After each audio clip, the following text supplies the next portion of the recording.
Hey everybody, what's up? How's it going? How you doing? Welcome back to the channel. So for this video, we're talking about a Netflix movie and it's called Cities of Last Things. And I personally don't really fancy myself to be a gambling man, but if I were to take a wild f***ing guess, I would say that the English version of the title is probably a bad translation. Because for starters, the title, just from a grammatical standpoint, doesn't make any sense as far as the story is concerned. But secondly, if you watch the movie, some of the subtitles just feel a little bit out of place because there's several instances where they use terms like, darn it, you shouldn't do that, or get that frickin' thing out of here, which is slightly off-putting because the movie's actually kind of violent and there's a lot of adult shit going on in it. Whereas if you take the French title of the movie and then you translate it to English, it says Facing the Night. And after I read that, I was like, why don't we just have that title? Because it would make a little more sense, and on top of that, it's just a dope-sounding title. But anyway, all titles aside, after watching this movie, I have to admit, it is astonishingly well made. It's a really good movie. However, I think the main problem that most people are going to have is that you kind of really need to be in the right mindset for it, otherwise you're not going to be ready for it. And the overall plot of the movie, it's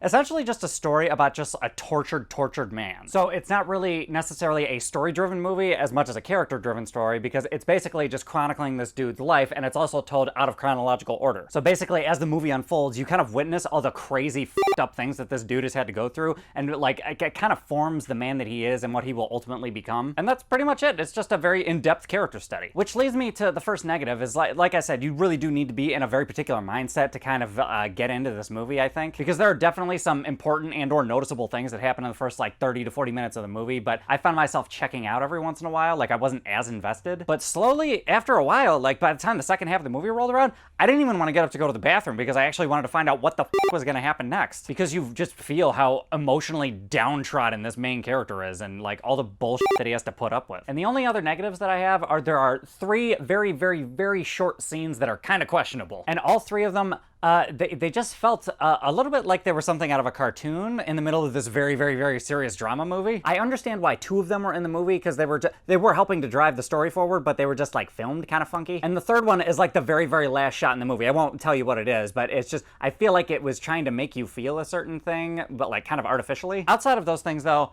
this movie is really something kind of special, actually. Again, it's slow in the beginning, but after a little while, you start to ask, like, why is this happening? Why is this happening? Why is he motivated to do this? And just you see it very slowly progress, and you're just like, how the f*** does this dude keep his sanity half the time? And since the movie's shot out of order, there's some things that are supposed to be like a little futuristic, and I thought that was pretty well done. I like the music a lot, too. And that's partially because they played the Moonlight Sonata repeatedly throughout the movie, and I thought that was cool. And not necessarily that little tacked-on scene at the end of the movie, but the whole third act or third act-ish of the movie, I thought was really spectacular. Admittedly, it was a little bit convenient the way that it started, but like just the way that it played out, it added so many layers and just like so much more density to the entire rest of the movie, and it explained so much more shit. But yeah, overall, I was actually, like, the more and more I sit on this movie, the more and more it's starting to grow on me, and I like it just more and more from a philosophical standpoint. I think for a score out of 10, I really wanted to give it like an 8.2 or an 8.3 because it is kind of a flawed movie. But you know what? I'm reserving the right to give it a 9 out of 10 because I feel like I need to watch this again, and I might want to try watching it in chronological order. So if you're one of those people that likes slow movies, or you're,